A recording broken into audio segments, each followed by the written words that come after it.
All right, here we are. We're going to go ahead and get started. Hey guys who are joining us live, and if you are catching the replay, thank you so much. This is just a live episode. It's fun to do this from time to time and not be alone in my little studio, but get to invite someone on. So I have Matt here.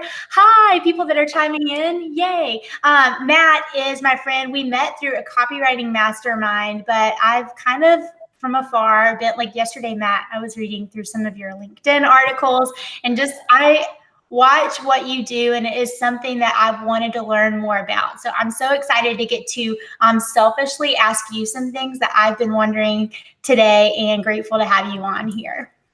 Yeah, well, it's my pleasure. I'm really excited. Awesome. Well, I'll give a little scoop on Matt as we start off. He is a conversion content strategist and website developer who specializes in combining persuasive messaging, heyo, you'll hear about that all the time from me, with attractive visuals and technology to design some high converting customer journeys. So specifically today, we're going to be digging into some tips that you can learn about designing a better, more high converting website. I know enough about design to be dangerous, but it is not near what Matt is going to touch on and cover. So that's what we're going to talk about today.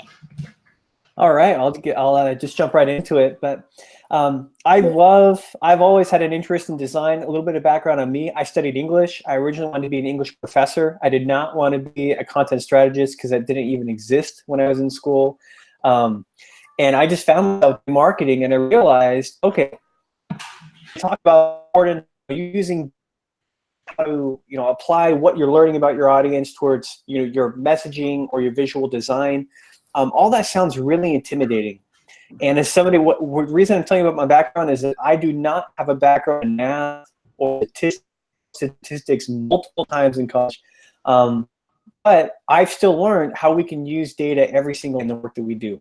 That's awesome. What I'm here to say is that anybody can learn what you need to know to practice it in the real world, which is so different than what you're going to learn in the classroom. Yeah. And it really is your friend when it comes to delivering a better experience for your customers. So I want to start off by talking about 3 myths with web design that we can bust. These are 3 things that I commonly see web designers coming. I worked in an agency for a while as a senior copywriter. I've worked with a lot of web designers on my own. And these are things that I'm constantly running into and having to correct. So the first thing is that the most important thing about your website is what's on your website. And that's actually not true. Gary Halbert is a famous copywriter. And he said, what's the one advantage you want to have when you're writing copy or when you're selling hamburgers or whatever it is? You want a hungry audience. So with your website, the most important thing is the product market fit. What you're selling, what you're giving your audience in a fit to the audience, no amount of good design, no amount of messaging that can make up for that. So number 1, make sure you have a good product market fit. It's way more important than your visuals. 2, when people talk about web design, especially with conversions, they're thinking, oh, I need to test my headlines. I need to test versus green for this button color. I need to test these different images. And that's actually not quite right either, because you actually have to have a certain level of traffic to achieve statistical significance. That's so good. Yeah, so that your findings actually matter. That's really good. I'll probably come back to that one. By the way, as you talk through these, I whipped out my pen so I can take some notes as you go through them. But go ahead and hit us with number 3. Sure. And the third one is something I'm sure every designer and copywriter is familiar with. It's that design and copy have to fight each other, and whoever wins gets the better page. Oh, I love that. I've never heard it put that way before. Have you ever had experiences where you've maybe had your design and your copy butt heads? I right now have a client, and she's installing it's about a 5,000 word sales page that I drafted last week. She's in the creative industry. It's a great sales page. And she's actually been asking today, she's like, are you sure that copy needs to be like a column instead of kind of what would probably look more aesthetically pleasing, like having those justified pretty columns? And I'm like, no, we've got this message has to be in front of their eyes. I don't want to get in their way, get in the way of the customer. So yes, I've experienced that when I go through installs with clients. It's so hard because you get these really cool looking designs, but you want to make sure that the reader doesn't have to think any more than necessary to just connect with the message. You don't want anything to get in the way. Amen. When I was working at an agency, my title was senior conversion copywriter. Do draft designers and figure, okay, I respect your talent, I respect your professionalism. How do we find a way to send what the client is paying us to create because they need more business? How do we do it in a way that elevates the design as well as the mining everything that we're doing? And to go back to that third, what I learned working so close with a single day, which is different than freelancer. When your design and your copy teams are working closely together and you're both open and you're checking your egos at the and you just have the same goal in mind, Yeah. which is delivering the best possible experience to the user to give that performance. The copy actually they grow together in this virtuous cycle, and you end up with something that's far superior than you ever could have come up with on your own. That's so true. You know, copywriters, we love the one column, 500 pixels wide. Here's everything. You know, this boring landing page. And designers, so they want something interesting. They want art. And the best thing that I found, the best combination, when we share landing pages we really admire, you know, they really don't tend to be the ones that are just really good copy or just really good design. They tend to be ones that tell a really good story. Oh, I love it's that. By combining the messaging and the visuals together, you're able to tell your story in such a more effective way that everybody ends up in a much better place. You're happy as a copywriter because your words look great. You're happy as a designer because your design is elevated with the right words. Yeah. As the client, you're getting those conversions. Yep. Oh, that's really good. That reminds me, Matt took a look at one of my sales pages, and I was looking the other day, and it was so good. Like little things about the typography was just, there was too much. It was like whiplash with some of the typography that I was using and back and forth and making it hard to read. And so yeah, there's little things like that where it's like, you don't want conversion to die on the hill of beautiful, but at the same time, you do want, like, I love that you used the word art because, and I have so many graphic designers and artists in my community. And yeah, like it is just as much as a copywriter, it's my blood and sweat on the page. And I'm so proud of it. It's the same way with their design, and a good conversion oriented website meets in the middle somewhere. Yeah. So true. Seth Godin is this really big marketer. He really pioneered the idea of like getting permission to market somebody and building that relationship. And he once said, focused on was what converted better, and we lost the entire art of our experience. Every single piece of marketing just, I mean, it would like appeal to our worst part of ourselves, our most base senses. We're not trying to do that. We're going to create something that's beautiful, that adds value to the world. I'm not saying this just because you have a charming Southern accent, but I love Fixer Upper. You know, that whole, I love the idea. Have you been to the Magnolia Silos? Yeah, and like they grilled real hard. Okay, so I love when Waco, there's not a lot there, you know, but you go to Silos and you realize this is a place that was worthless. This piece of land had no value, and what they did is they came in and through adding some added so much value to this piece of land that wasn't previously worth very much at all. As marketers, whether we're copywriters, whether we're designers, when we come in, we bring our art to the process. Yeah. And we focus on, we have a goal and an outcome we want to achieve. We want to increase the value of what we're working on. But we bring our art to it. It has kind of a synergy that transcends to some of the arts. And that's the best thing about working with a good copywriter and designer, and that back and forth is that you really reach levels of success you never could have thought before. So good. So good. Okay. I want to get to this question too, because it kind of like it plays off of what you just said. But it's also a question that Caroline asked me on Instagram before I came on live. And if we think of like our homepage being that first invitation that we have with them to kind of like show them both the beauty of it, but also get the right messaging in front of them and extend that invitation. What are some things specifically like above the fold of a website that you see that like maybe they're little ticks for you as somebody who knows conversion design that you're like, guys, that is not helping your game out? What are maybe a few things that you would tell us about above the fold of design? Yeah, well, I'm going to go out way off the screen for a second, because even before you think about what's on the fold, think about, why am I building this website? What's my outcome going to be? And what that journey look like? Okay. It's so easy to go into a website and to think, oh, I want to have this section, I want to have that section. And we start mapping out based on a template what we want, right? And that doesn't really help us as much as really figuring out who we're serving and what they need.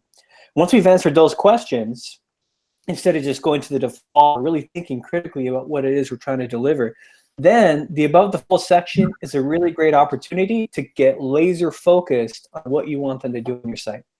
So Joanna Wee from Copy Hackers has great training, and she says, you know, much copy, so she says, I want a big, centered, bold headline, all that. Yep, all day. I love that. I think it works well for me. If you want to have it like in a left-aligned column or something, that works well too. Okay. The most things having a very clear, you need to tell the audience, hey, you're in the race. What you're about to see is free, and what we want you to do. Right. My guess is that very few people come to a landing page and click the button right away.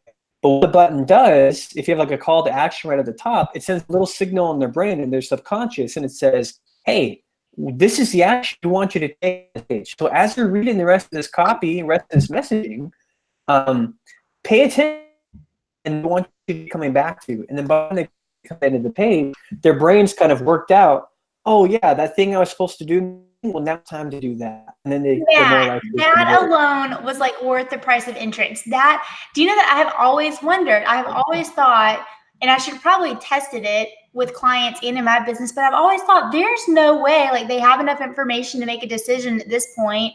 I've never thought that is it. You're breadcrumbing in that you have something for them. That is brilliant. Thank you. That is brilliant, Matt. I know that describes it better than I. So I'm going to borrow that from you. We can go back and forth, and we can find something better at the end, right? Yep, that's so good. So good. Okay, are there any other, like, maybe homepage or above the fold things, that little tips? I also wanted to share those, and then I wanted to ask you some about like font sizes that I've heard recently, but you do your thing and then I'll bring those questions in.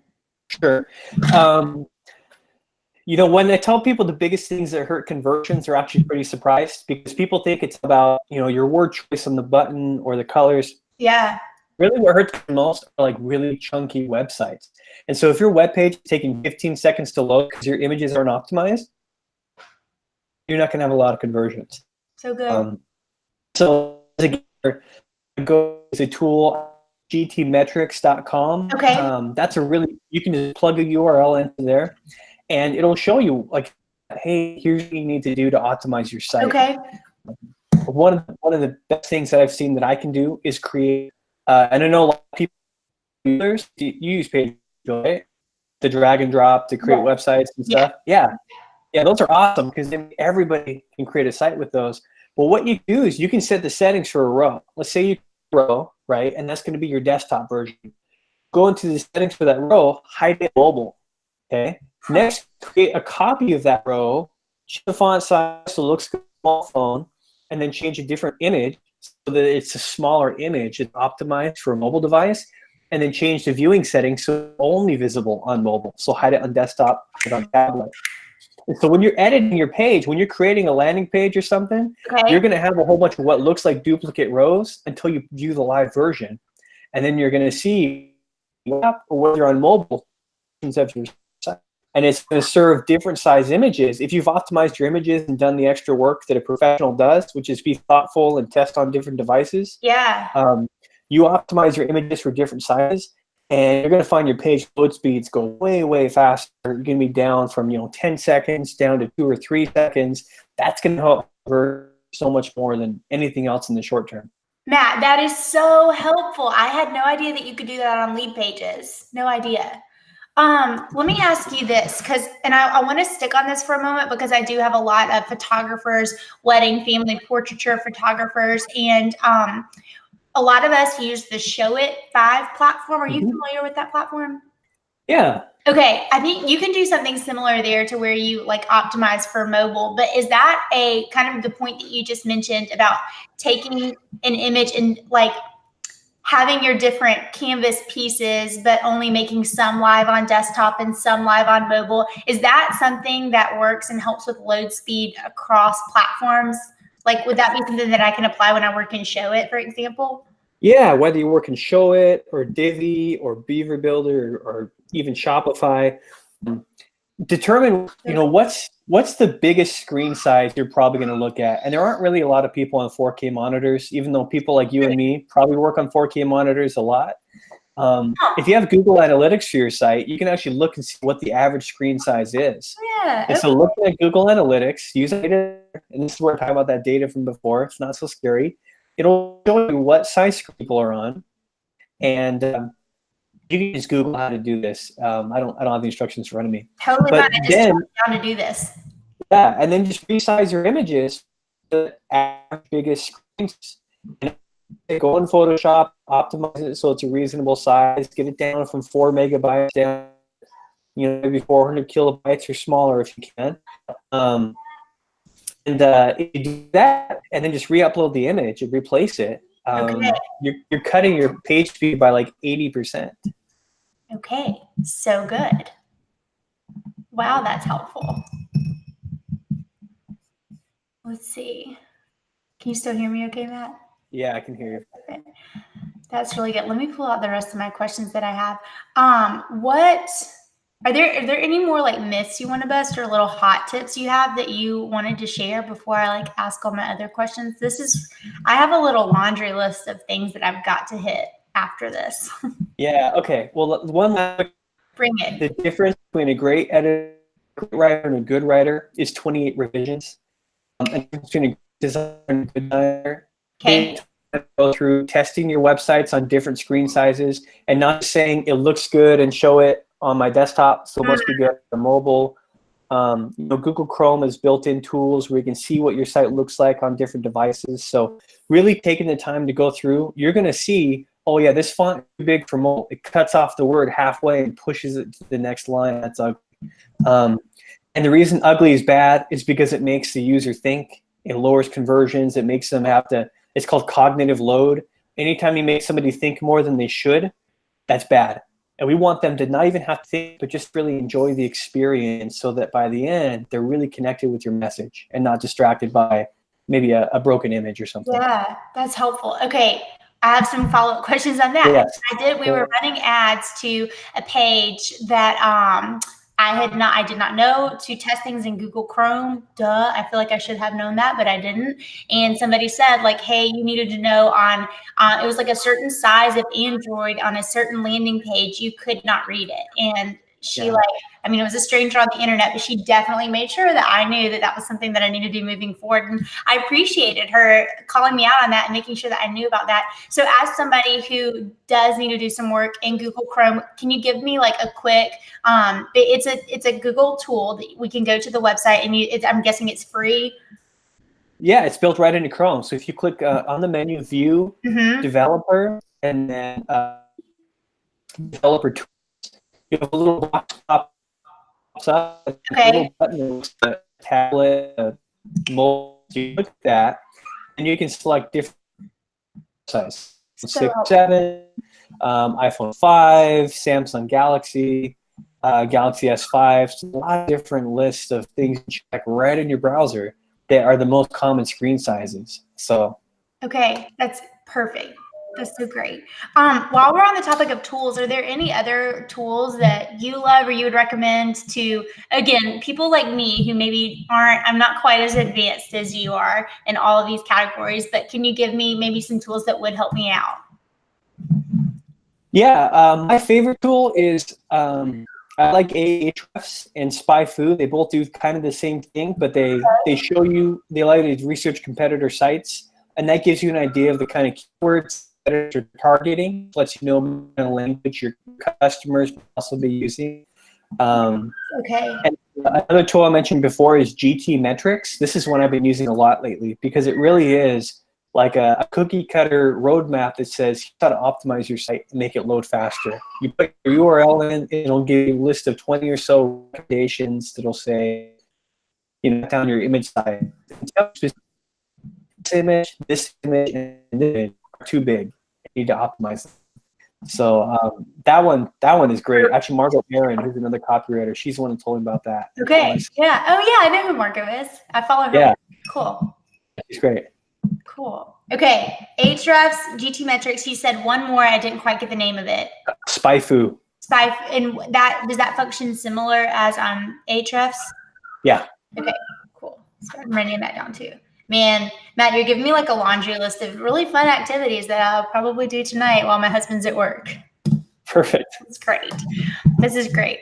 Well, I'll go ahead and start wrapping us up because I want people to be able to, I just wanted like a quick lunch and learn so they can move on with their days. But if we want to learn more from you, which I know I definitely do, can you tell me where to go? And do you have any sort of resource that's already out there that we can snap up and learn more about how to design conversion-ready websites? Yeah, there's a few different books that I highly recommend for anyone who designs, whether designing a website or an app or whatever.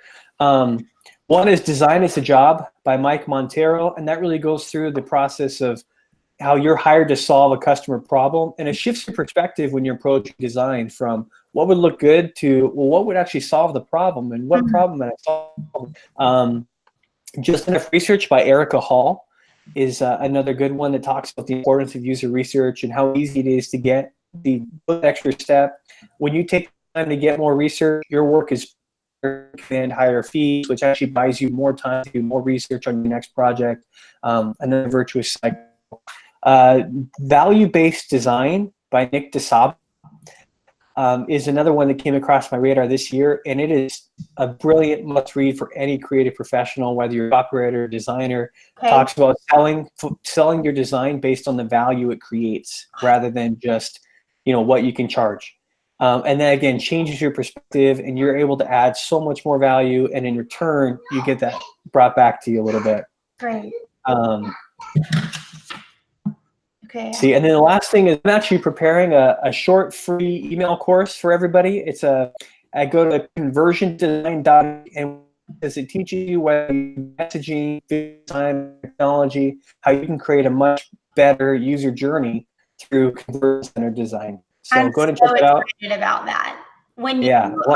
I'll go ahead too, Matt. I'll grab the link from you and put it. If you're watching the replay, just look down below. I'll put it in the description box so you can grab it. I need this kind of stuff is so helpful, Matt. I can't thank you enough. Even while you were talking, I thought of like 3 more questions, and I'm like, Ashlyn, you can just slack. Like I'll probably be slacking with the questions I have. This is so great. Yeah, well, my pleasure. And if anybody has any questions, feel free to reach out to Ashlyn or reach out to me, Matt at hallofonezone.com, and happy to answer whatever I can. Awesome. Matt, thanks so much for helping me out today and helping me host this live episode. I appreciate it. All right. Thanks, Ashlyn. Have a great day. Thanks, y'all. Bye.